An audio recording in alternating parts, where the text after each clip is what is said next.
స్వామి కళ్యాణం దర్శించుకున్న లక్షలాది భక్తజనం. యాదాద్రి శ్రీ లక్ష్మీ నరసింహస్వామి సన్నిధిలో ఉన్న శివాలయ ప్రాంగణంలో శ్రీరామనవమి పర్వదినం సందర్భంగా సీతారాముల కళ్యాణం వైభవోపేతంగా నిర్వహించారు పురోహితులు. మొదట శివాలయంలో ప్రత్యేక పూజలు నిర్వహించిన అర్చకులు అనంతరం సీతారాముల ఉత్సవమూర్తులను కళ్యాణ మండపంలో అధిష్ఠింపజేసి సీతారాములను సర్వాంగ సుందరంగా అలంకరించారు. వేద పండితుల మంత్రోచ్చారణతో ఉదయం 12 గంటలకు మొదలైన సీతారాముల కళ్యాణ తంతు దాదాపు 2 గంటల పాటు కొనసాగింది. కళ్యాణ గడియ సమీపించగానే సీతమ్మ వారి మెడలో శ్రీరాముడు మాంగళ్య ధారణ గావించారు. లోక కళ్యాణం కోసం శ్రీరాముడు సీతమ్మను పెళ్లాడి ఆదర్శ దంపతులుగా వర్ధిల్లారని వేద పండితులు ప్రవచించారు. కళ్యాణ తంతు అనంతరం భక్తులకు ప్రసాద వితరణ, తలంబ్రాలు పంపిణీ చేశారు. ఈ కార్యక్రమంలో ఐఏఎస్ శరత్, ఆలయ ఈవో భాస్కర్ రావు, ఆలయ అనువంశిక ధర్మకర్త నరసింహమూర్తి, ఆలయ అధికారులు, వేలాది మంది భక్తులు పాల్గొన్నారు.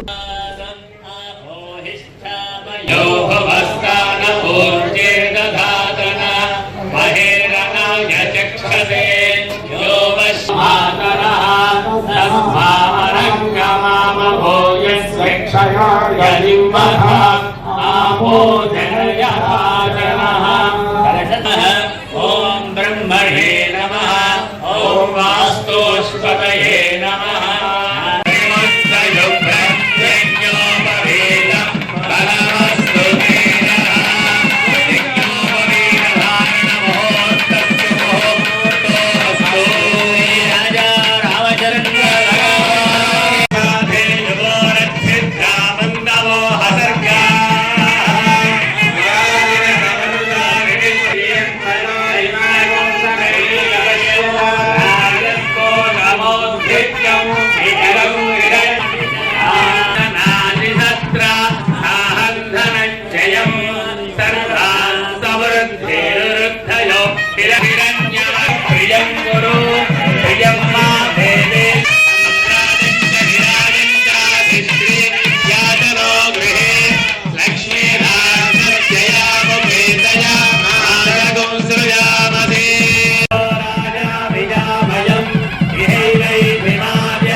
నవనీరద శ్యామరీరాజ్యనము గుమ్మురా